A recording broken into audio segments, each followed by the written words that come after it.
Hi everyone, my name is Nick, and I get asked pretty often about what soil mixture I use for my plants in my home, so I just wanted to make a quick reference video going over what I would consider to be a great all-purpose soil mix for your houseplants. When it comes to indoor planting, there are two items I would consider to be staples in my home. The first being potting soil, which is typically a peat moss-based mixture, which is a great starting medium for growing houseplants.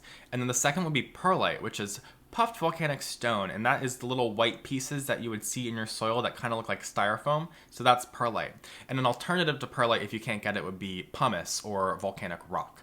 So I like to use both of those. There are other things that you can as well use in your soil mixes, such as orchid bark and horticultural charcoal. But just to keep things kind of cut and dry, I would say my go-to items would be potting soil and perlite.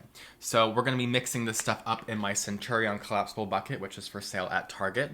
And I like to mix up my ingredients in a very specific ratio. However, this is not baking, this is not science. You do not need to stick with that exact ratio. You just need to probably kind of abide somewhere by it. For almost all of my houseplants, I'm using a standard mixture of roughly 2 parts of my peat-based potting soil to 1 part of perlite. And just like baking, actually, for once in this process, I will give that a good mix up to make sure that it's well incorporated and that I have a nice, gritty, coarse mixture, because I really like my soil to be well draining. I find the number one way that we kill our houseplants in our home is from overwatering, and adding this perlite or pumice, whatever you have, into your soil at a high quantity is going to allow your soil to drain very well and keep your plants from sitting in water for too long. If you are overwatering your plants, typically you're going to find the lower leaves of the plant turn yellow and fall off.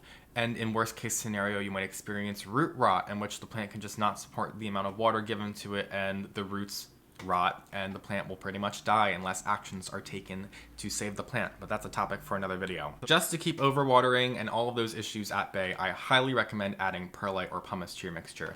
If you are potting up cacti or succulents, I typically will up that ratio to equal parts soil to perlite or pumice, whatever you have. I just find that instead of getting a cactus mix, it just works a little bit better, and it ensures that the plant is not going to sit in water, which most of us know that cacti and succulents do not want to sit in mass amounts of water. In fact, the drier the better in most cases. When it comes to watering your plants, it's more about how often should I be watering my plants and not about the volume of which you're watering your plants. It's okay to give your plants a good saturation when you're watering them, specifically if you are using a well-draining soil mixture, and then letting the plants dry out in between enough. And using that perlite or pumice in your mixture is going to really allow them to dry out, which is just the most important thing. I don't think I can get that across enough in this video, that letting your soil dry out is so important for most plants, unless you're dealing with like a fern or a prayer plant that really like to stay on the moist side of the spectrum. You're really going to want to make sure that you're allowing your roots to receive enough aeration and dry out enough in between waterings. If I have any soil left over in my collapsible bucket, I will dump it into a large Tupperware where I keep my soil ready to go whenever I need to pot a plant. I also use my Centurion collapsible bucket to measure out fertilizers, store my gardening products, and because of its collapsibility, I can store it easily right under the sink. Thank you guys so much for joining me today as I talk quickly about what kind of soil mixture I use in my home.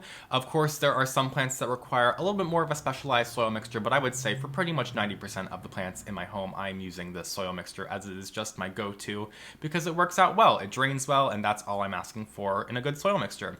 So thank you guys again for joining me. If you don't already, follow me on Instagram at PhillyFoliage, subscribe to my channel, and I will see you guys in my next video. Have a great day!